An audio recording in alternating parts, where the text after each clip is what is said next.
रास प्रसंग हमारा नियमित चल रहा है। अयोध्या में भगवान श्री राम ने विचित्र लीलाएं की। अयोध्या में भगवान श्री राम प्रत्येक निवासी, प्रत्येक भगवत भक्त को अपनी बाल्यकाल से इस प्रकार से आनंदित करते रहे मानो प्रत्येक घर के वे अपने हों, अपने सगे हों। हमें ग्रंथों, शास्त्रों एवं प्रमाणों द्वारा यह ज्ञात होता है, गुरुजनों के मुखारविंद से ज्ञात होता है कि दशरथ नंदन भगवान श्री राम, किंतु भगवान श्री राम अयोध्या में तो जन जन के थे। प्रत्येक घर में भगवान श्री राम की लीलाएं बाल्यकाल से लेकर के और सदा इस तरह से होती थी कि घर घर को ऐसा लगता था भगवान श्री राम अपने। जैसे भगवान श्री कृष्ण ने लीला की 16,108 रानियों के साथ, प्रत्येक समय प्रत्येक भगवान के उत्ते स्वरूप, वैसे इधर प्रत्येक समय में, उदाहरण के लिए मैं कहूँ, अभी रात्रि के 9 सवा 9 यदि बज रहे होंगे तो लगभग रात्रि के 9 सवा 9 यदि बजे हैं तो भगवान एक घर में जो है वो बच्चों के साथ खेल रहे हैं, दूसरे घर में भगवान को कोई सामान लाने भेजा हुआ है, माताओं को भगवान पुत्र प्रतीत हों, बहनों को भगवान भाई प्रतीत हो। भगवान ने घर घर में क्रीड़ाएं की।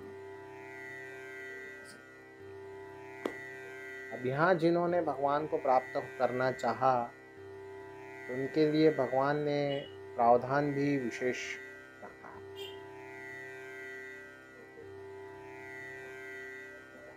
द्वापर युग में सिंधु देश में चंपका नामक नगरी विद्यमान थी। इस चंपका नामक नगरी के राजा महाराजा विमल थे। सभी प्रकार के संपत्ति, सभी प्रकार का सुख, सभी प्रकार का वैभव यहाँ इस नगरी में था। इस नगरी में यूँ तो समस्त सुख विद्यमान था, परंतु केवल यहाँ का जो राजा है, नरेश है, वो सुखी नहीं थे। एक बार राजा विमल यहाँ याज्ञवल्क मुनि पधारे। याज्ञवल्क मुनि से राजा ने अपनी पीड़ा निवेदन की। कहा, हे ऋषि श्रेष्ठ, मेरे यहाँ कोई संतान नहीं है। दुख इस बात का कि मेरे कोई संतान नहीं है। निश्चय तुम्हारे संतान होगी, तुम्हारे यहाँ संतान होगी, किंतु संतान पुत्र में न होकर के करोड़ों करोड़ों की संख्या में पुत्रियां हैं। वे पुत्रियां कौन? अयोध्या के जो भगवान ने वरदान दिया था वासियों को, वो यहाँ पे विमल राजा की पुत्री होकर के अवतीर्ण हो। भगवान ने इस प्रकार से वरदान दे रखा है और ये होना ही है। तुम्हारे यहाँ पुत्रियां उत्पन्न होगी, उन सभी का विवाह भगवान सर्वशक्तिमान के साथ में कर देना। राजा को संशय है कि पुत्र के बिना मेरी मुक्ति कैसे हो। वस्तुतः तर्पण इत्यादि पुत्र करते हैं ना,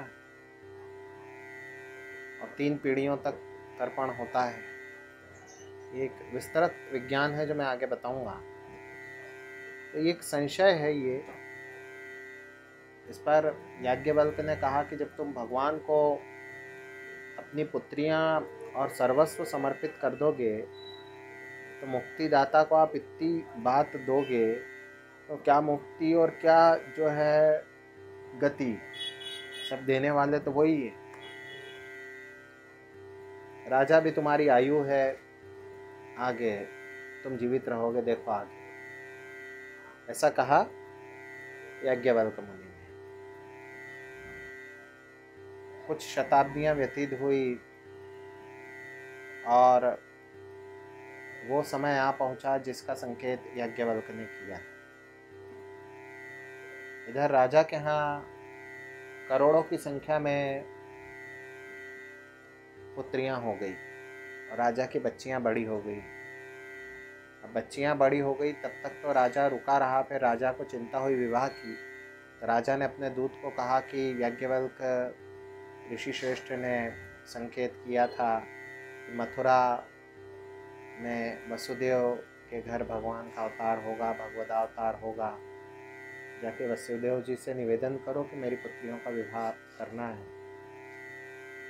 दूत गया मथुरा में, जाकर के उसने कहा वसुदेव जी का घर कहाँ है, तो लोग एक दूसरे को देखने लगे, क्योंकि वसुदेव जी उस समय बड़े कंट्रोवर्शियल थे ना, बड़े विवादास्पद थे जी, विवादों में घिरे हुए थे, क्योंकि उनकी अष्टम संतान ने कंस का वध करना था।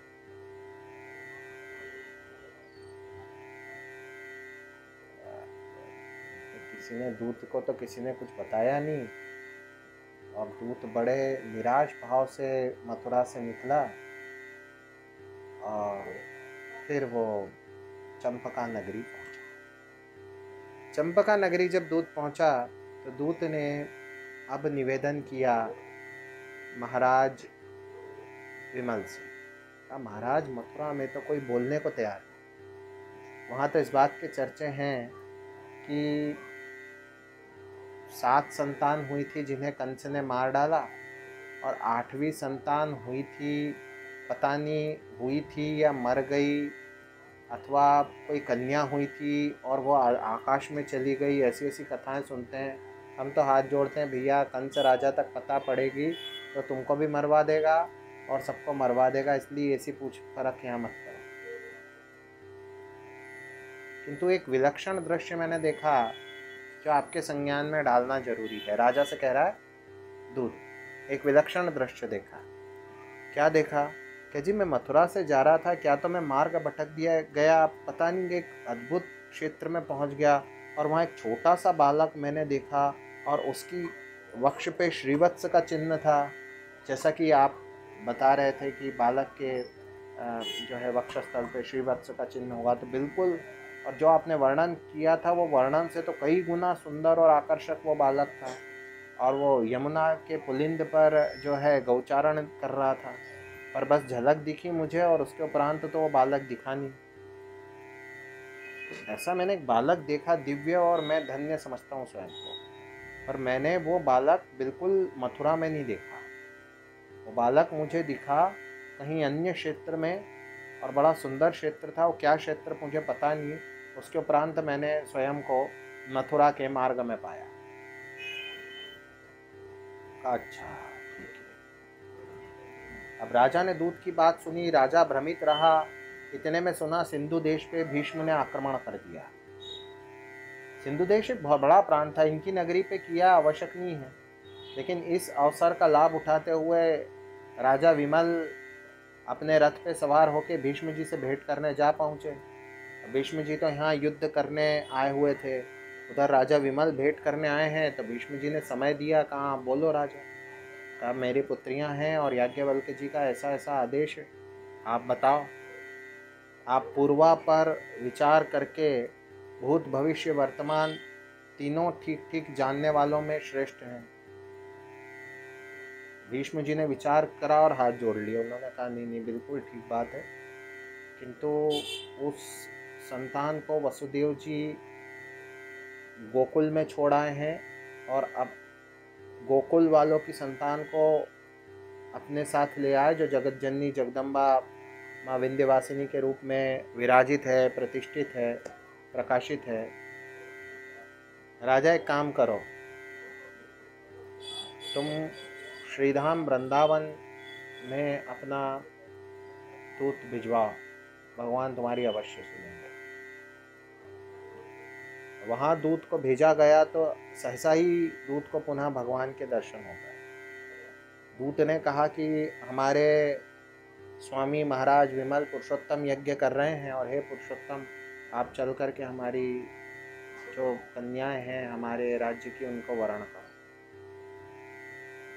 तो भगवान ने दूत से कहा तुम चलो, और दूत ने स्वयं को चंपका नगरी में पाया और उधर भगवान भी चतुर्भुज रूप धारण करके आ पहुंचे।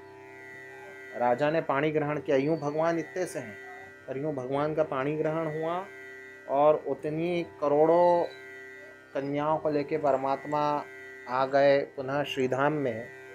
उन्हें रास में स्थान दिया और राजा विमल को सारूप्य दे दिया। बिल्कुल श्री कृष्ण ने अपना रूप प्रदान कर दिया और उन्हें विश्राम करने के लिए वैकुंठ में भेजा। पश्चात जब भगवान गोकुल जाएंगे, गोलोक जाएंगे, तब विमल राजा को भी गोलोक का सुख प्राप्त होगा। ऐसी सुंदर कथा भगवान की श्री चरणों में अर्पित है। श्री कृष्ण गोविंद हरे मुरारी हे नाम